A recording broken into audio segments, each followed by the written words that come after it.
now that we have a little bit better feeling for this idea of statistical significance, I have some scenarios here for you to go through and decide, yeah, I think that's a big enough difference. No, that seems like just random variation. Or you could say you're uncertain.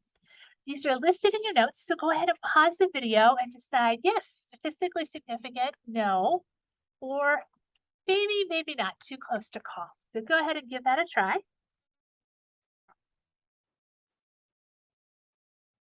right, so let's take a look at these. 10 winners of the Powerball lottery in a row bought their tickets at the same 7-Eleven store. I think I need to get a lottery ticket at that store. Yeah, that's going to be statistically significant, right? We wouldn't expect 10 people in a row to win from the same store, unless there's something weird going on. If I flip a fair coin 100 times and I get 48 heads, is that a big enough difference, or is that just kind of, well, you only flipped it 100 times? Yeah, I would say this one is not statistically significant. I think 48 is too close to 50 to be able to call that. In 60 rolls of a standard six-sided die, you only get two sixes. So there are six options, and if I roll it 60 times, I'm going to expect probably close to 10 of each number, if that's a fair die. So if I only got two sixes instead of close to 10, I would say, yeah, that's a statistically significant difference. That's a big difference. The Major League Baseball team with the worst win-loss records defeats the best team in the league.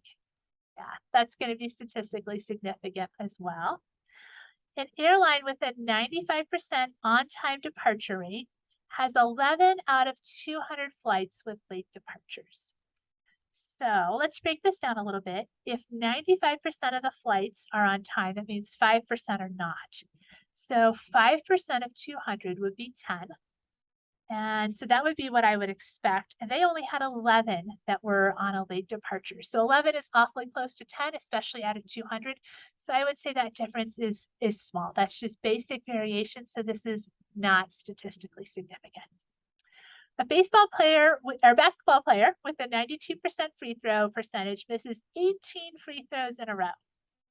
That is definitely concerning. I would say that difference is alarming and statistically significant. Okay, on to the last one. This one's a little bit of a trick question, so don't be mad at me, but of the 50 students in your math class, 2 have the same birthday. My gut feeling, if I didn't know anything about the laws of probability, would be that is really crazy. That's impossible. It actually turns out that the probability that 2 people out of 50 have the same exact birthday, at least in terms of day, month and day, is a 97% probability. It's pretty common actually. So I would say knowing that, since I know that probability, I would say no, that one's not statistically significant.